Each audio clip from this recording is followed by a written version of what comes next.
Hello, everyone. Welcome back. I am so excited for today's breakdown. This is the one I've been waiting for. But before we get started, you know the deal. If there is anyone out there seeing my face for the first time, hi, hello. My name is Sundown, and this is Logically Free Spirited, a channel where I talk about all things relating to science and spirituality while remaining open minded yet grounded. And this is part of a series where I break down the hit podcast, the Telepathy Tapes, episode by episode. So please allow me to redirect you to the playlist linked above or in my description box, where you will find all of the breakdowns listed in order from the beginning so you can catch up. It's kind of imperative you have the background in order to know what I'm talking about today. So now that that is out of the way, let's go. I am so excited for today. This episode of the Telepathy Tapes is titled Scientific Evidence for ESP That Shatters the Materialist Paradigm. And this one includes animal telepathy, which is so fun. Now, most of you have probably gathered by now that I have a dog that I am obsessed with, and he's extremely smart. And when I tell you that that dog actively tries to communicate all day, every day, I am not being facetious. He never barks and he never whines, but when he wants something, he looks me dead in the eye with such intensity that it honestly feels like he's trying to telepathically speak to me. So this episode's really exciting. But before we get into the animals, we first have to get back to Rupert Sheldrake. He is the biologist and author that we discussed in the last episode. For some reason, I really want to call him Dr. Sheldrake. I think it's because I know he has a PhD, but I don't really see him referred to as doctor anywhere else. So just Rupert Sheldrake it is. Anyway, early on in the episode, Kai Dickens, our host, asks him how he became interested in telepathy, and he tells a story about his time in Cambridge. He says that one afternoon he was in the tea room when a professor that he really respected, Sir Rudolph Peters, walked in. Now, Peters was knighted by Queen Elizabeth in 1952 for his contributions to biochemistry, particularly around metabolism and toxicology. And that's also what he was teaching at Cambridge at the time. He then went on to do the same at Oxford. So this man, Sir Peters, walks into the room and starts telling Sheldrake about a blind, disabled boy who could supposedly see through his mother's eyes. This all came about while the boy was in an eye exam. And there are varying degrees of blindness, which is why someone who is categorized as blind may still be doing an eye exam, just to be clear. So the boy is doing this eye test, and he is doing remarkably well for someone in his condition. In fact, so well, apparently, that he can see the eye chart perfectly. And the ophthalmologist was understandably confused. So after a while, he decided to ask the boy's mother to step out of the room just to see if it changed anything, and it actually did. The boy was unable to pass the eye exam without his mother there. It turns out he couldn't even do it without her looking specifically at the eye chart. This is how the doctor came to believe that the boy may be seeing through the mother's eyes. Now, this is obviously fascinating. So Sir Peters arranged for an experiment in which the boy was sat in one laboratory and his mother was sat in another laboratory about 5 miles or 8 kilometers away. They would then show the mother cards that had letters or numbers on them, and the boy would oftentimes correctly identify those.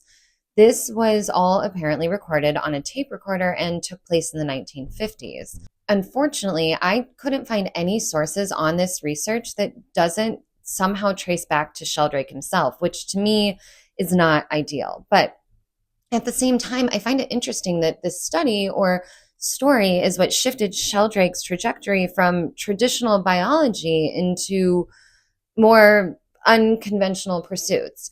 And I tend to believe that a person has to witness or experience something significant to make such a drastic shift. But again, there is no real evidence for this beyond what Sheldrake tells us. So just keep that in mind. Now, moving on, Sheldrake becomes interested in telepathy, and at some point this evolves into animal telepathy, particularly pet telepathy. He then went on to conduct controlled experiments researching this and came to believe that upwards of 50% of dogs and 30% of cats could be telepathic with their human counterparts. In the study, Sheldrake explored the ideas of animals sensing their owner's return home. This was a controlled experiment in which the human left their homes by at least 5 miles, again, around 8 kilometers, and then returned home at randomized times. To rule out any opportunity for environmental cues, the participants used different vehicles and return times were communicated via pager. And throughout this study, the pets' behaviors were also recorded and monitored within the home. Now, according to Sheldrake and the study, the results were remarkable. He said that pets consistently went to wait for their owners as soon as the owner had mentally decided to return home. And what's more, if something unexpected happened, like a flat tire or a change of plans, the pet would stop waiting and ultimately go back to doing whatever they were doing before. To Sheldrake, this suggested that the pets weren't responding to external signals, but rather something else entirely. Sheldrake mentioned that skeptics later replicated the study and, to their surprise, observed the same results. So, of course, I went looking for this. And I did find something by Richard Wiseman. Now, Wiseman is a British psychologist and author known for his research on topics like luck, deception, and the paranormal. However, he is also a known skeptic who has written books debunking what he considers to be pseudoscience and or paranormal claims, including this particular study done by Sheldrake. Wiseman conducted his own experiments with JT, one of the dogs that Sheldrake had also used in his study, and Wiseman's research yielded positive, statistically significant results which supported Sheldrake's findings. However, he later argued that these results could potentially be attributed to alternative explanations, such as bias in experimental design. And he claimed that the results, although similar to Sheldrake's, were still insufficient and explainable without actually providing an explanation, which I think is very materialist of him. And this led to a public exchange between Wiseman and Sheldrake where they each just took turns criticizing each other and nothing was really accomplished. So in this case, I would say that yes, I believe Sheldrake is correct and likely that skeptics did replicate his study and get the same results and just didn't like it. Anyway, Sheldrake's research led him to write one of his many books, this one titled, see if I can remember, Dogs That Know When Their Owners Are Coming Home and Other Unexplained Powers of Animals. Appropriate, albeit not the catchiest title. Anyway, it was published in 1999, and this led to a woman called Amy contacting Sheldrake regarding her incredible African gray parrot named Nikisi. Now, I find this part of the podcast fascinating because we are no longer hearing anecdotal stories from Sheldrake about studies. This time we actually get to hear and even see evidence. And by see, I mean that there is a video behind the paywall on the Telepathy Tapes website. So with this, they have my attention. There's no faking what Nikisi can do. He has an extensive vocabulary of over 1,500 words and is able to form full sentences, do proper verb tenses, and even invent new terms by combining unique words in unique ways. Oh my goodness, there's a fly bugging me. Hold on. Okay, I think it's gone. Anyway, I do want to add that Nikisi's Wikipedia page says that he knows around 950 words as of 2004, but that was over 20 years ago, and since then his vocabulary has grown. And anyways, what caught my attention was that Amy said that she believes that he can telepathically read her mind. So we're going to get into that. But first, one of the more interesting moments involved the renowned primatologist, Jane Goodall. Goodall met Nikisi, and when she did, she greeted him by saying, "Hello, I have heard a lot about you." To which Nikisi responded to her by asking, "Got a chimp?" And this was significant because Nikisi had seen pictures of Jane in books, pictures of her with chimpanzees.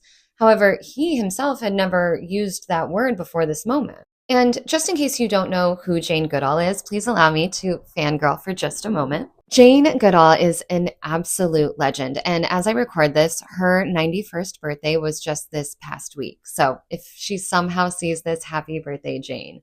She is one of the most well-known, if not the most well-known primatologist in the world, known for her focus on work with chimpanzees in Tanzania.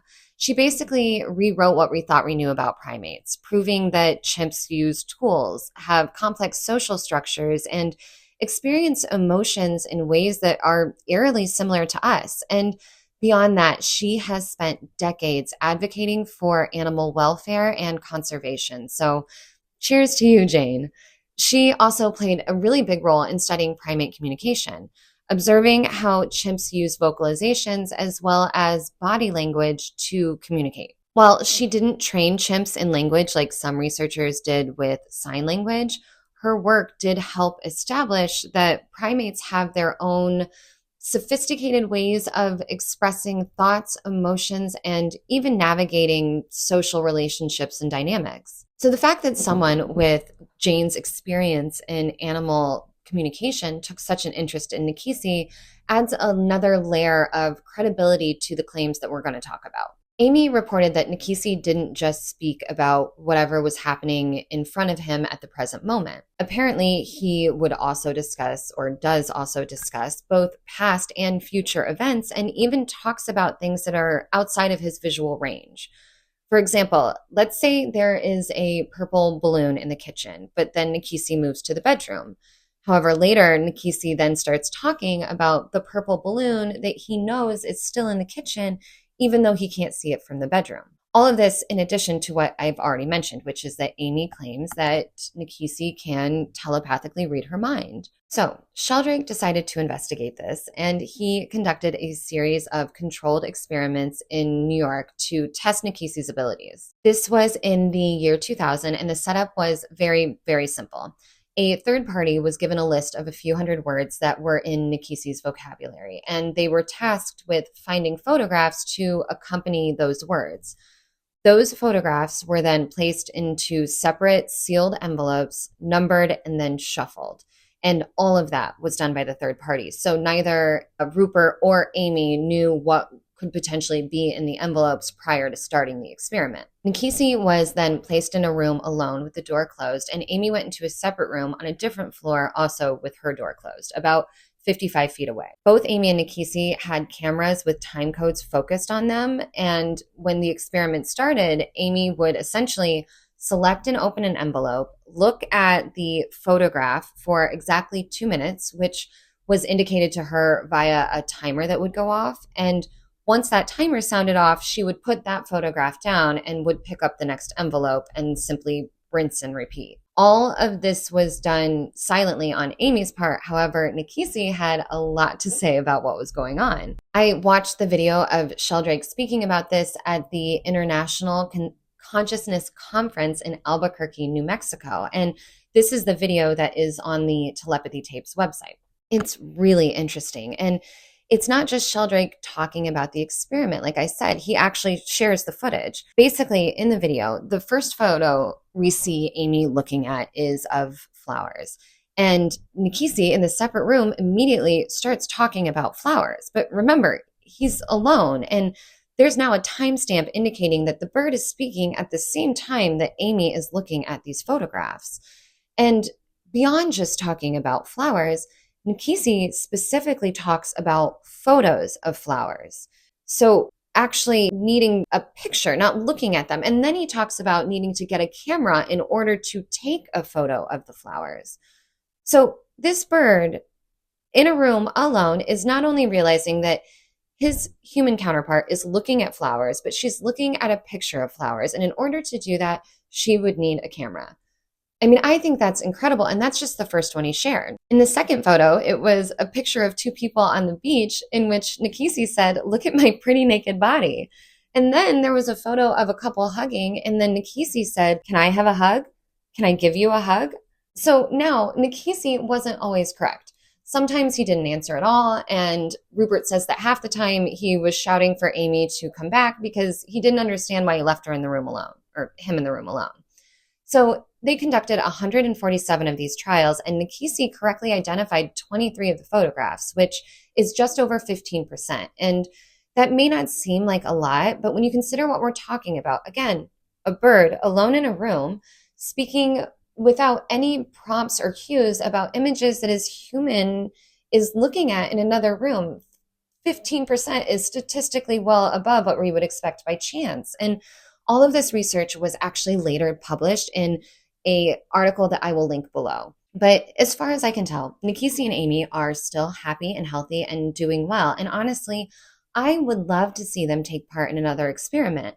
It's been 25 years, and with newer technology and renewed interest, maybe there could be more funding to revisit this and work it out in a way that doesn't disrupt their lives too much. But honestly, maybe they're just not interested. And I completely respect that. I don't believe they or anyone should feel obligated to prove something unless they genuinely want to themselves. But speaking of proof, let's talk about a few people who have spent decades trying to show that experiences like this are real and measurable. Let's talk about Dr. Dean Radin and astronaut Edgar Mitchell. Dr. Radin is the chief scientist at the Institute of Noetic Sciences, which was founded by astronaut Edgar Mitchell. And Mitchell is particularly interesting. After his time in space, he returned to Earth with a profound sense of what he described as interconnectedness, an experience similar to what is known as the overview effect. This term was actually coined by author and space philosopher Frank White, which, what a job title. The overview effect refers to the profound change in how many astronauts perceive the world after viewing Earth from space. They describe it as a powerful, life-altering shift in perspective, one that changes how they think about the planet, humanity, and even existence itself. For Mitchell, this experience was unshakable. He believed that exploring consciousness, especially phenomena that fall outside of the conventional, could offer deeper insights into the actual nature of reality. This conviction is what led to a lifelong fascination with consciousness, and in 1973, what prompted him to establish the Institute of Noetic Sciences, which Dean Radin is now the chief scientist for. So, thankfully, our host, Kai, was able to interview Dr. Radin, and in this episode, she talks a lot about his background, which is in electrical engineering and psychology. And this gives him a very unique perspective on how to investigate psi-phenomena scientifically. One of the methods he's most well known for is called the Ganzfeld telepathy experiment. They discuss all of this, explaining that how in the experiment there is a sender and a receiver. The sender is in one room and shown randomly selected images, while the receiver is in a separate room, sitting underneath a reddish light and listening to white noise, typically with ping pong balls that have been cut in half, strategically placed over their eyes. I'm sorry, can you hear that? Essentially, the receiver experiences sensory deprivation and is trying to induce a hypnagogic, dreamlike state, that in-between space that you pass through when you're just about to fall asleep. And I find this state to be a very curious one, not just for telepathy. People have long associated the hypnagogic state or the phase with heightened awareness and intuition, creative breakthroughs, out-of-body experiences, and even astral projection, essentially what we were talking about in the last video regarding the gateway experience. Many consider it a kind of doorway where the subconscious can come forward in ways it might not have been able to otherwise. In the Ganzfeld experiment, the goal is for the receiver to enter this state and to attempt to telepathically pick up on what the sender is looking at from the other room. To eliminate the possibility of any electromagnetic interference skewing the results, many researchers, including Dr. Radin, conduct these experiments inside specifically shielded steel chambers or rooms that are double-walled and electromagnetically isolated, essentially Faraday cages. Dr. Radin claimed that over the past 50 years, more than 4,000 of these experiments have been conducted across everywhere.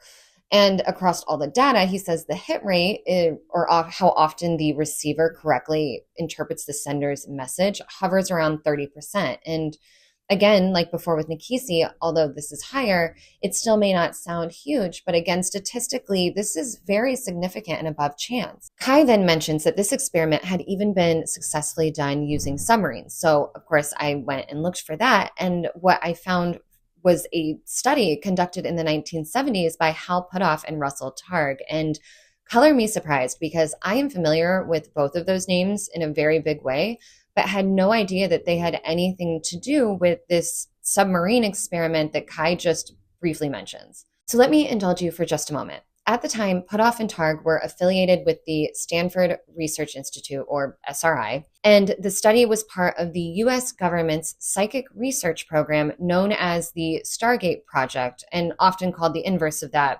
Project Stargate. Both are correct. But this aimed at exploring psi-phenomenon for, of course, military applications. In this particular test, a Navy officer that was believed to have psychic abilities was sealed inside a submarine submerged deep underwater and then asked to describe distant targets in real time.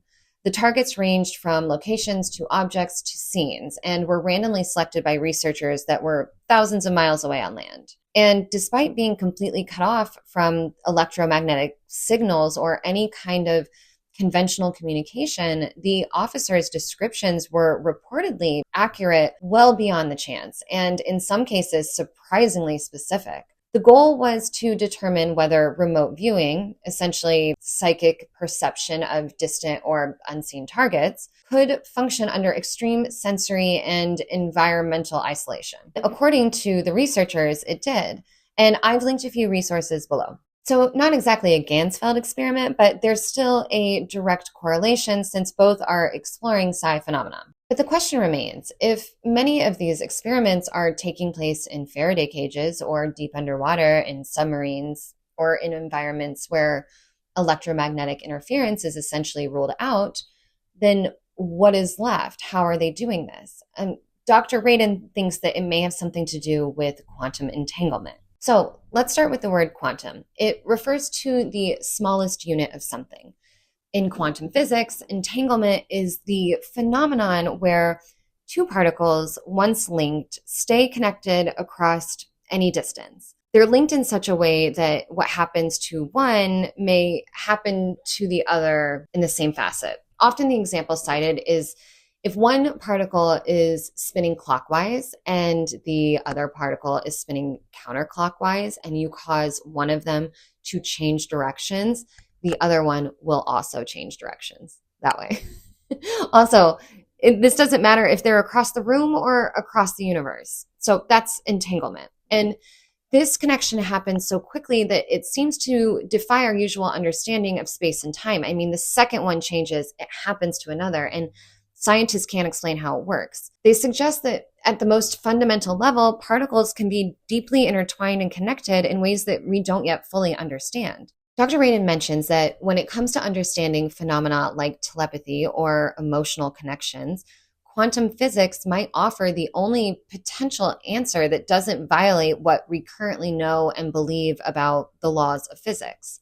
In quantum physics, there is this notion of non-local connections, connections that transcend distance and time, like the entanglement just described. So Radin wonders if something similar could be happening between people, or in Sheldrake's case, between people and their pets. Could we become entangled through emotional closeness or shared experience?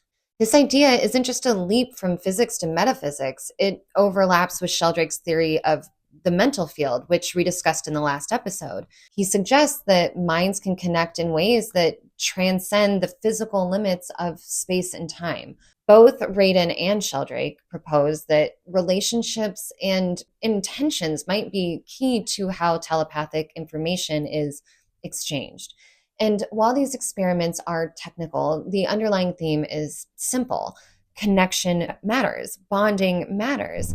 Whether it's a parent and a person or two people in separate rooms, it's not just about distance, it's about the relationship and the shared experience and the deeper tie that binds individuals together. So for those of you that have been asking how to become telepathic yourself, to me, this is at least the beginning of an answer. It seems to be about the relationship with the telepathic partner. This brings me to my favorite story from the episode, the interview Kai conducted with her father. She describes him as brilliant, logical, and at one point a strict materialist. And That's why the story that he shares about Lawrence Anthony and his connection with elephants is so profound.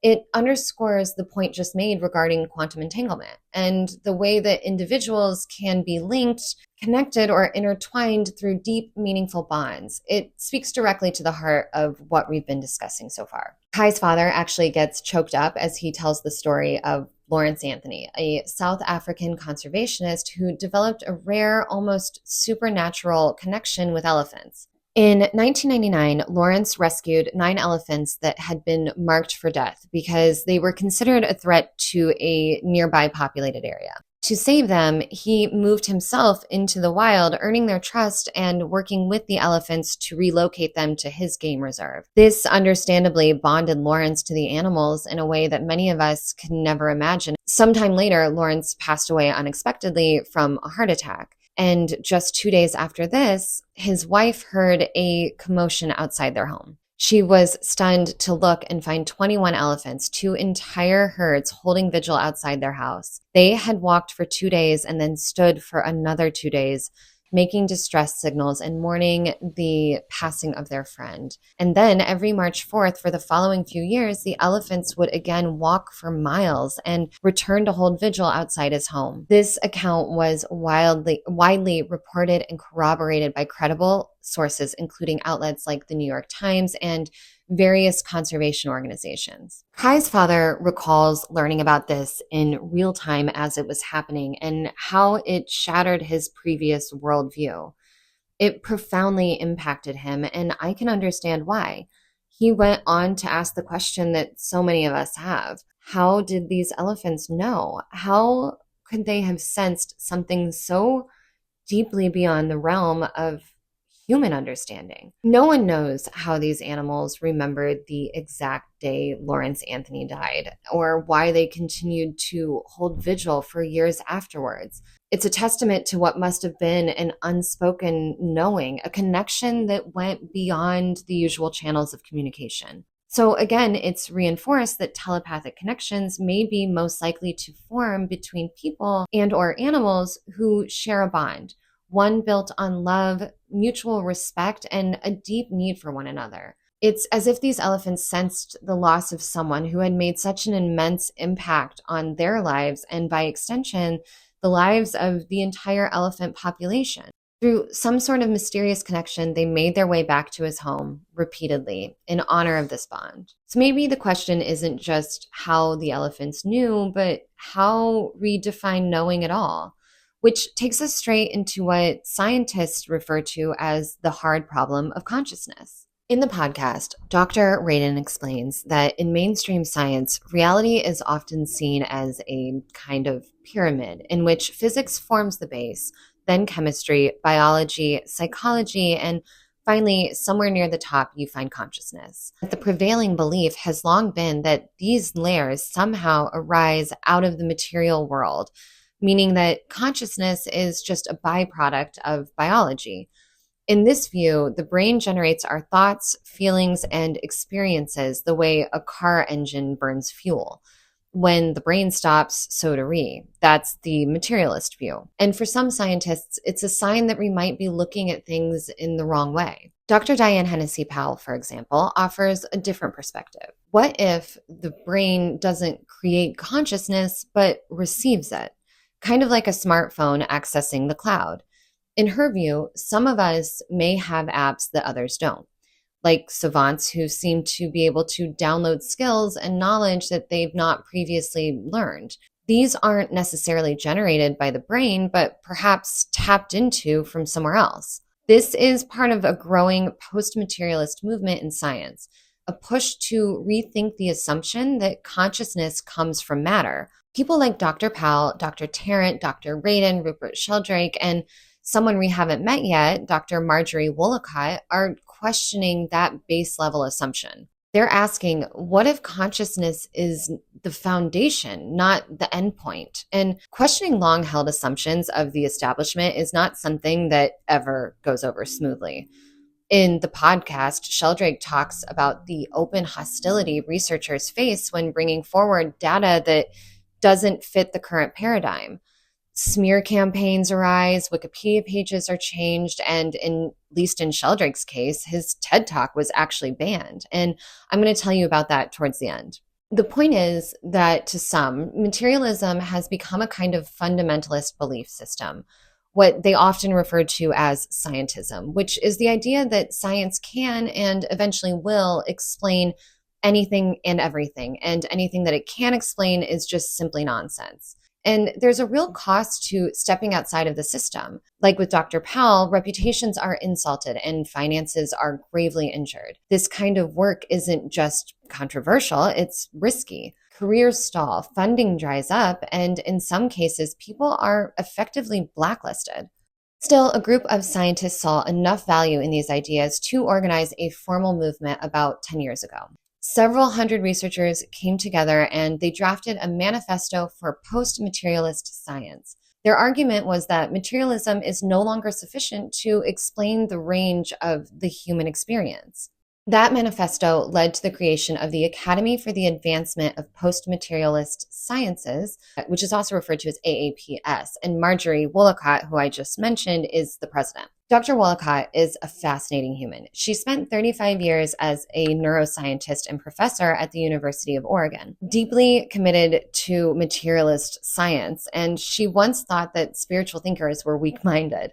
But after she began meditating, her perspective started to shift. Eventually, she stepped away from her academic career to explore questions that the materialist model just couldn't answer. She wrote a book called Infinite Awareness, The Awakening of the Scientific Mind, which outlines her transformation from skeptic to consciousness researcher, and I think it sounds fascinating. Anyway, Dr. Wollacott and Dr. Powell both now argue that instead of being at the top of the pyramid, consciousness might be at the base, meaning that everything is mental and just built up from there. Reality itself might be like a vast ocean of awareness, and our minds are each just small waves within it. And if that's true, then things like telepathy aren't strange, they're natural. Just like with the elephants, it raises a new question. If it's possible to telepathically connect with others, why aren't we experiencing it all the time? That's where Radin weighs back in. He says that consciousness, ordinary waking awareness, like right now, is actually the worst state for perceiving telepathic communication. Our brains are constantly scanning, interpreting, predicting, projecting, and protecting us. They are built for survival, not openness. So it seems like telepathy is not impossible, but that we've evolved to just block it out. And I know that there are going to be a lot of people in the comments that want to scream at me right now because they have been saying this for weeks and months since the beginning, but I am just going along with the podcast, so one step at a time.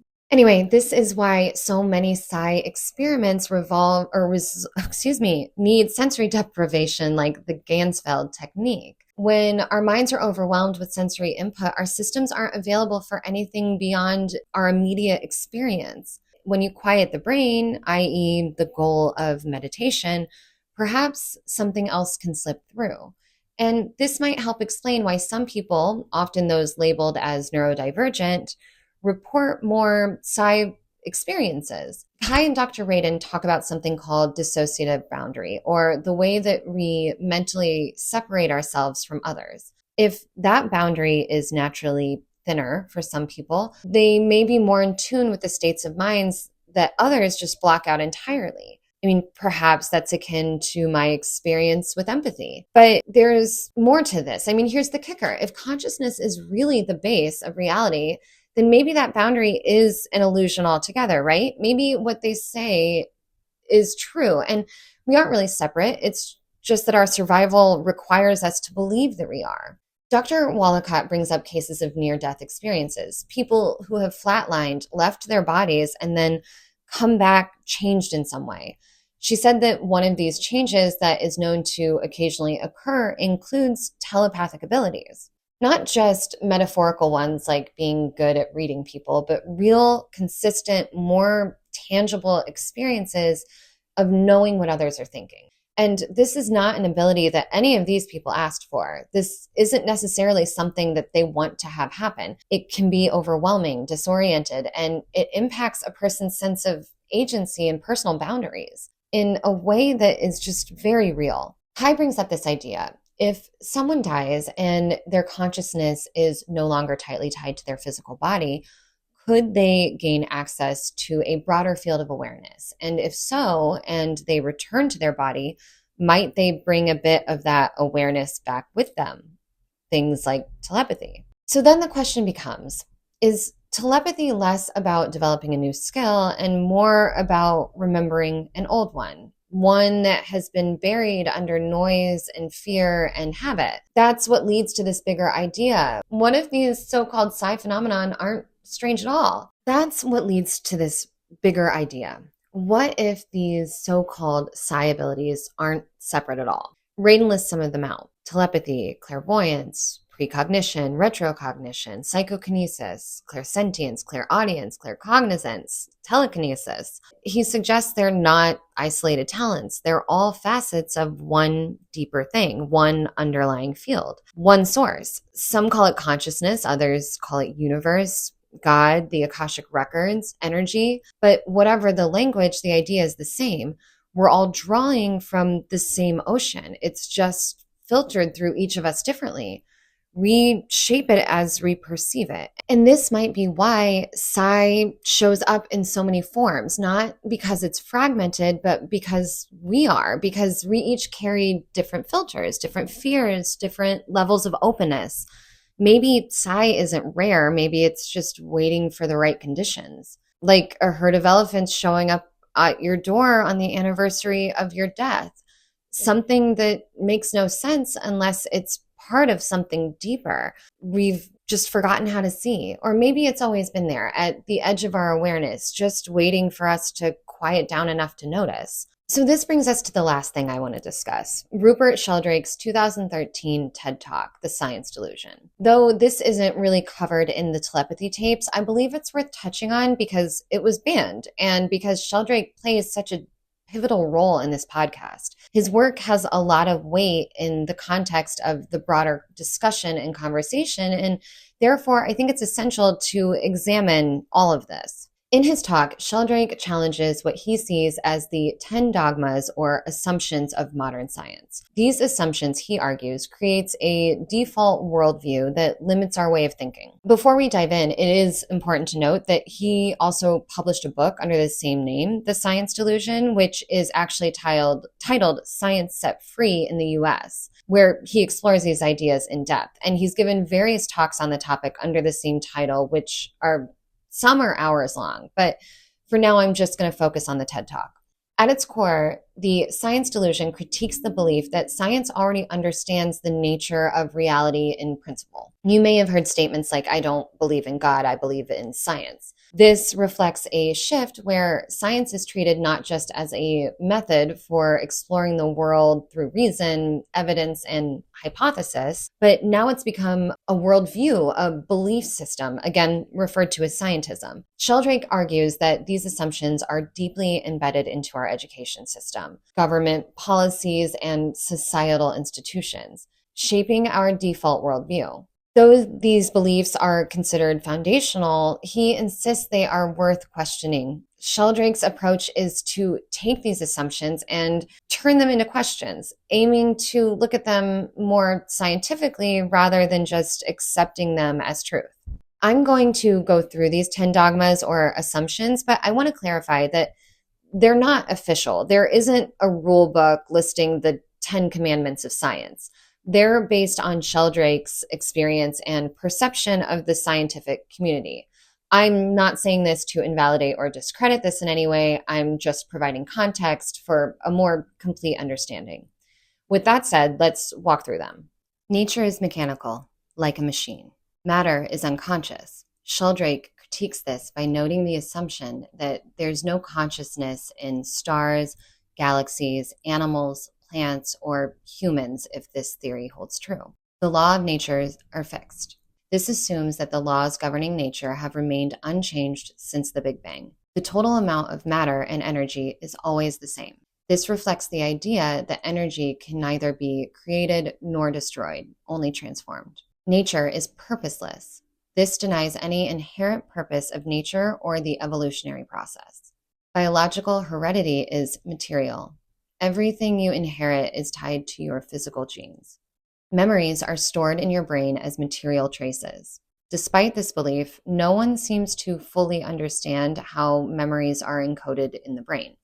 Your mind or consciousness is inside your head. Consciousness is simply the activity of your brain.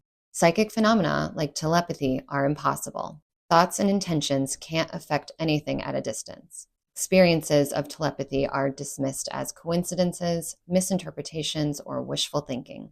Mechanistic medicine is the only kind that works. Alternative or preventative medicine is either ineffective or works due to the placebo effect. So basically, Sheldrake looked at the foundations of modern science and said, what if we've got it all wrong? He then goes on to expand on a few of these. For example, the idea that the laws of nature are fixed. He argues that, like human laws, natural laws should be able to evolve. If these laws emerged from the Big Bang, they could potentially evolve in the same way that humans do. Sheldrake suggests that a better way of thinking of nature is not through laws, but through habits of nature. The regularities that we see in nature, he states, may not be fixed, but rather habitual patterns that could evolve over time. Sheldrake takes this further with his theory of morphic resonance, which I believe I mentioned in the last episode also. This theory suggests that everything has a kind of collective memory, kind of like the Akashic records. However, Sheldrake's description reminds me a little bit more of the Bannister effect. His example is that of a rat in London learning a new trick, leading to rats around the world being able to learn the same trick more easily and quickly after it had been mastered by that first rat. Sheldrake also questions the fundamental constants of physics, like the speed of light and the gravitational constant, asking if they are truly constant and arguing that they might not be. He references historical data that he says supports his claims and makes suggestions as to how these things could easily be tested.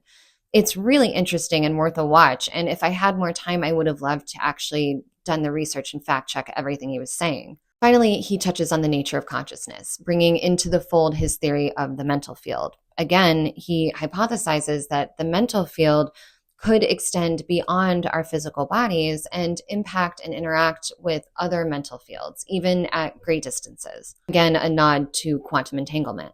At the conclusion of his TED Talk, Sheldrake suggests that questioning these assumptions, these beliefs, could lead science through a renaissance, a life-affirming shift on how we approach the mysteries of the universe. However, in the end, TED's scientific advisors reviewed his presentation and expressed concerns. They argued that Sheldrake's claims, particularly regarding the variability of the constants, lacked substantial evidence. They also took issue with his claim that mainstream science dismisses the concept of animal consciousness. In response, TED decided to remove the talk from its main platform, deeming it to have crossed the line into pseudoscience. Despite this, the talk does remain available on TED's blog and on YouTube, and I'll link it all below. This decision sparked a debate about scientific openness and the limits of acceptable discourse, a debate I think we're still having right now. Critics argued that it was an example of suppressing unconventional ideas, ideas that challenge the foundation of mainstream science. Again, this feels very familiar, but really, that concludes this deep dive of episode 6 of the Telepathy Tapes. So if you guys liked this, if you found it interesting, or maybe even if you learned something, please like and sub and comment. You have no idea how it keeps me going, how much it helps. I would love to be able to devote more time to all of this. So it means so much to me. And also, if you are still here, are my lives disruptive? I know they veer from this type of content, but I think it's relative. Everything that I do is so research heavy. I can see a world in which these focus hours or live writing and research sessions could be complementary to this. But I don't know. Let me know what you guys think. And thank you again for being here, for watching till the end. I love you guys, and I'll be back really soon. How did these elephants know what the fuck? After we're, oh my gosh.